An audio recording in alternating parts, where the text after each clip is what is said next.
중소, 중견기업을 응원합니다.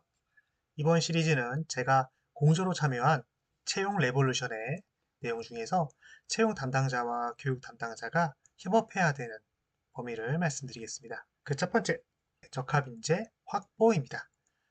어떻게 하면 우리 회사에 꼭 맞는 적합한 인재를 채용할 수 있을까요? 이번 영상에서는 기업이 자사의 적합 인재를 정의하고 효과적으로 확보하는 전략을 알려드립니다. 임원이 부르짖는 우리 회사만의 적합인재, 우리 회사만의 적합인재, 예, 이것이 무엇인지 찾고 싶다면 이 영상을 끝까지 시청하시기 바랍니다. 우수인재가 우리 회사에 입사하면 좋을까요? 예를 들어서 서울대학교를 졸업하고 예일대학교에서 석사학위를 받은 사람이 중소기업에 입사하게 된다면 성과를 낼 수 있을까요? 대기업의 스펙이 좋아 보여서 대기업의 출신들을 팀장님으로 모셔오는 경우가 종종 있죠. 이거는 실제로 많습니다. 이런 분들이 중소기업에 입사하면 성과를 낼 가능성은 높을까요? 여러분들의 경험은 어떠십니까? 첫 번째 사례에서 예일대에서 석사를 취득할 정도의 학력이라면 우수한 인재이긴 하죠. 네, 우수한 인재이긴 한데 아마 성과를 내기 전에 이직할 가능성이 굉장히 높을 것이라고 생각합니다. 또한 대기업에서 성과를 많이 냈다고 해서 그분의 가진 능력과 노하우를 우리 회사에 심겠다라고 했는데 생각보다 성과를 못 내신 분들이 많아요. 대기업에서의 시스템, 제도, 문화, 이러한 다양한 환경들이 없는 곳에서 성과를 못 내시는 분들이 꽤 많습니다. 성과를 내신 분들도 있지만 그래서 한마디로 보장을 못한다라는 말입니다. 그런데 사원으로 입사하는 것과 리더로 입사하는 것은 그 파급력, 긍정적인 파급력도 있겠지만 부정적인 파급력도 굉장히 크죠. 그렇기 때문에 적합인재는 단순히 능력이 뛰어난 사람, 스펙이 좋은 사람, 이것을 의미하는 것이 아닙니다. 우리 회사의 직무의 특성과 환경, 이것을 이해하고 그 환경에 맞춰서 성과를 만들어낼 수 있는 사람을 의미합니다. 직무에 대한 부분으로 예를 들어 볼게요. 고객관리 영업과 신규 고객 유치하는 영업은 다릅니다. 완전히 다른 역량을 요구하죠. 전자 같은 경우는 아무래도 관계 유지와 커뮤니케이션 이런 것들이 핵심이라면 신규 고객 유치 같은 경우는 도전 정신과 설득력이 중요하겠죠. 이렇게 회사의 제품, 서비스, 고객, 업무 방식, 환경 이런 거에 따라서 요구되는 역량들이 다릅니다. 적합인재의 특성을 정의할 때 단순히 스펙, 학력 이런 것만 보지 마시고 우리 조직, 우리 조직의 성공 요인이 무엇인지 이걸 한번 찾아서 정의를 해보시기 바랍니다. 우리 회사의 고성과자를 찾는 방법에 대한 부분은 일단 우리 회사 직원들을 알아봐야 돼요. 우리 회사의 고성과자를 찾아서 고성과자들이 갖고 있는 고유한 특징들이 있습니다. 역량이란 말이 우리는 그냥 능력, 스펙 이런 걸로 비슷한 걸로 생각을 하는 경우가 있는데 역량이라는 것 자체가 어떤 조직 내에서 고성과자들이 가지고 있는 공통적인 요인들이고요. 그 요인을 주로 카테고리를 지식, 기술, 태도 이런 걸 얘기하는 겁니다. 그래서 역량이라는 말 자체가 고성과자들이니까 우리 회사에서 고성과자가 누구인지를 찾아야겠죠. 그래서 우리 회사의 고성과자를 선정해야 됩니다. 보통 채용할 때 평가 도구로 크게 신입 혹은 적용력자를 카테고리로 하나 잡고요. 5년 이상, 10년 이런 식으로 경력직을 해서 체크리스트를 만드는 평가 도구를 만드는 경우 많죠. 이 두 가지에 대해서 기대 역할도 다르기 때문에 최소한 두 가지로 나누는 것이 바람직하다고 봅니다. 만약에 세 가지로 나눈다면 팀장이나 부서장 이런 공식적 리더십에 대한 부분인데요. 이런 것도 좀 필요하긴 한데 여기서는 좀 복잡하니까 생략하겠습니다. 주니어급 고성과자로는 최근 3년 내에 회사에서 만약에 조기 승진이라는 제도가 있다면 조기 승진한 대리 직급을 선정하시면 좋을 것 같습니다. 사원은 리스크가 검증된 그리고 주어진 역할 이것만 하는 편이라서 인사평가 점수가 크게 변별력을 갖기가 쉽지가 않습니다. 근데 조기 승진 같은 경우는 그 해당 팀만 아니라 그 해당 팀의 부서장 그리고 타 팀이나 타 팀의 부서장까지도 쟤는 조기 승진할 만한 역량을 가지고 있어 라고 되는 사람들을 보통 선발을 하거든요. 회사에서 많아봤자 몇 명 안 되잖아요. 네, 그렇기 때문에 인사 고과로만 판단하는 것보다는 좀 더 객관적이고 좀 더 밀도 깊은 판단을 하겠죠. 최근에 한 3년 정도를 봐서 조기 승진한 사람들을 찾아서 인터뷰를 하시면 됩니다. 시니어 같은 경우는 인사고과가 제일 나아요. 왜냐면 이분들은 연초에 업무 계획을 세우고 그것을 연간 진행하고 이런 것들이 다 기록이 남아 있고 이런 과정들에서 다양한 역량들을 리더, 상사와 밀도 있게 얘기했을 가능성이 크기 때문에 본인 말고도 리더한테도 인터뷰할 때 성과를 내는데 어떤 요인이 있는지 찾기가 좀 쉽거든요. 그래서 최근 3년간 A 이상의 고과를 받은 자, 가급적이면 차장이나 부장 이런 부분으로 하시면 됩니다. 바로 인터뷰를 하시면 어버버버버 하십니다. 그렇기 때문에 인터뷰 준비를 하셔야 되는데요. 이때는 반구조화된 질문지를 만들어야 됩니다.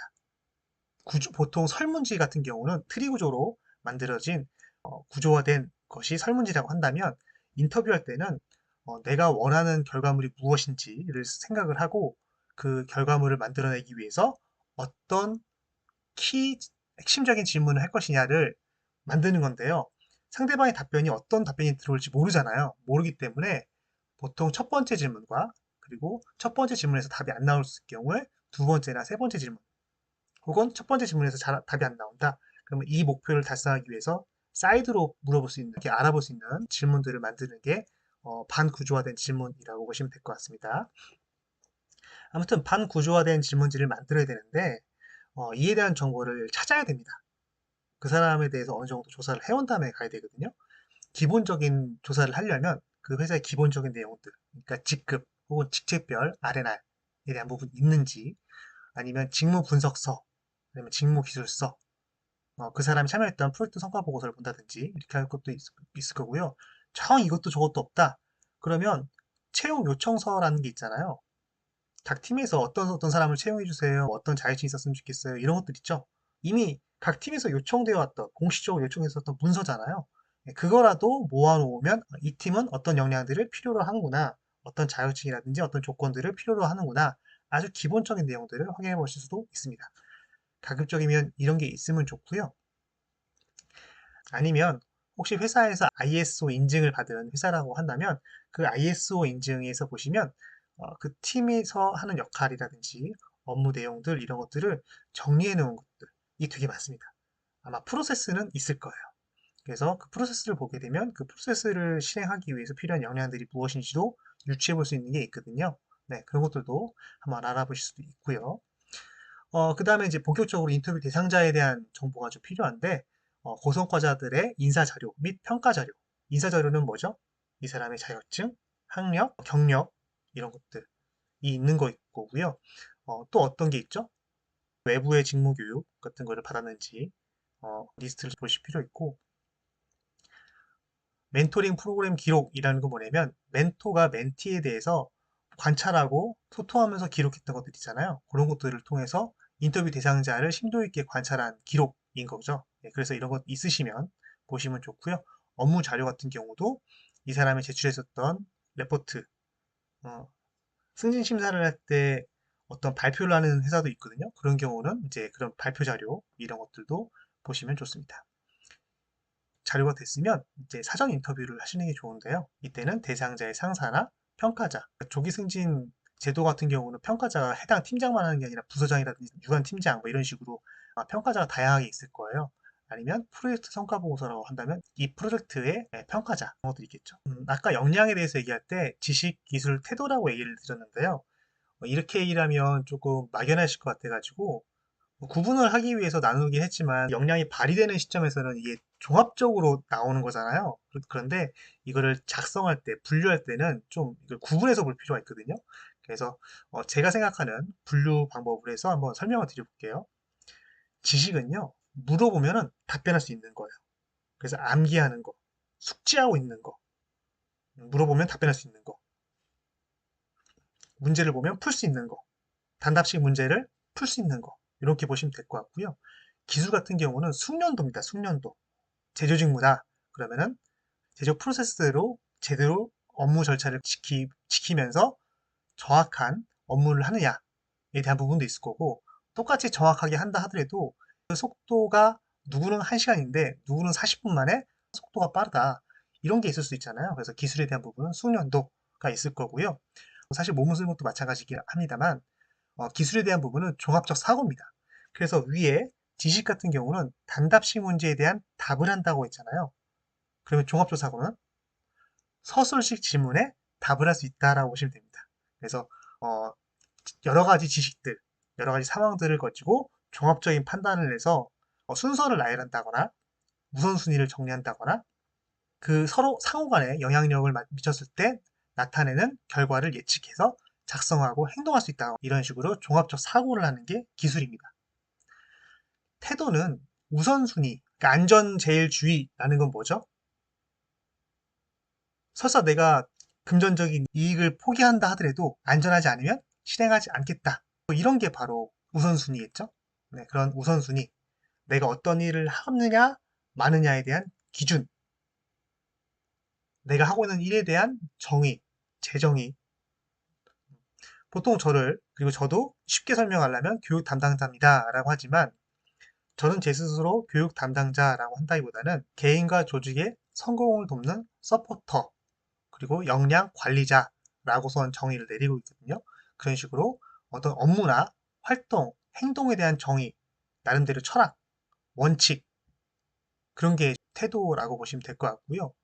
그 사람이 어떤 성공 경험을 했을 경우에 그 성공 경험을 했었던 것에 대한 환경적 요인, 어떠한 환경에서 어떻게 실행을 했느냐, 긍정적인 환경에서 어떻게 실행했느냐, 부정적인 환경에서 어떻게 실행했느냐, 이런 것들이 태도에 대한 부분이라고 보시면 될 것 같습니다. 그래서 태도 같은 경우는 작성하기 힘들면 사례 있죠. 그 사례 같은 경우를 들으는 것도 나쁘지 않아요. 네, 그래서 그렇게 작성하시는 것도 참고로 알아두시면 좋을 것 같습니다. 정리하겠습니다. 우수인재가 아니라 우리가 찾아야 될 것은 적합인재다. 우리에게 맞는 적합인재를 우리의 손으로 찾아야 된다. 이게 어려운 거죠. 예, 대단한 걸 찾는 건 아닙니다. 우리가 요구하는 역량은 이런 사람이야. 직급별로는 이렇고 직무별로는 이래. 우리는 어떤 리더십이 있는 사람들을 우선적으로 찾고 있어. 이런 식으로 우리가 정답을 찾는 게 아니라 우리의 합의점을 찾는 거라고 보시면 돼요. 그리고 그 합의점을 찾아서 채용을 하고 같이 동료로서 일을 하다가 좀 바뀌어야 될 것 같아 혹은 잘못 판단한 것 같아 하게 되면 그때 조금씩 개선해서 그걸 찾아 만들어 나가는 네, 그런 과정이라고 보시면 될 것 같아요. 한 번에 되지는 절대로 않습니다. 한 번에 안 돼요. 인터뷰를 해서 역량들을 찾고 정리를 해야 되는데 인터뷰를 잘하려면 인터뷰 전후 활동이 인터뷰 품질을 굉장히 좌우합니다. 인터뷰 전에 대한 부분은 말씀을 드렸고요. 인터뷰 후에 대한 활동들은 정리를 잘하는 건데요. 정리에 대한 부분은 템플릿 같은 경우 여러 가지 있으니까 그거를 한번 참고를 해보시면 될 것 같고요. 인터뷰 할 때 팁을 드리자면 클로버 노트라든지 이런 AI 앱을 쓰시면 굉장히 편리하게 진행이 될 수 있습니다. 클로버 노트는 음성을 텍스트로 바꿔주는 앱이거든요. 인터뷰 하는 사람한테 미리 얘기하시면 됩니다. 어, 제가 메모를 다 하기 힘들어서 클로버 노트로 저장을 하려고 합니다. 사용해도 될까요? 녹음하는 내용들은 역량을 분석하기 위해 사용하는 것 외에는 그 누구도 들려주지 않습니다. 걱정 안 하셔도 됩니다. 뭐 이런 식으로 말씀하시면 돼요. 그리고 대부분 고성과자들은 그런 거 크게 신경 안 써요. 고성과자들은 대부분 조직에 대한 몰입이 되어 있는 사람이기 때문에 괜찮을 겁니다. 아무튼 그렇게 클로버 노트로 하셔서 텍스트를 다 따고 텍스트 딴 것을 녹음한 거 들으면서 오탈자 같은 거 수정하시고 챗GPT나 이런 데도 넣으세요. 챗GPT 나왔으니까 하는 말인데요. 제가 챗GPT 프롬프트를 한번 써놨어요.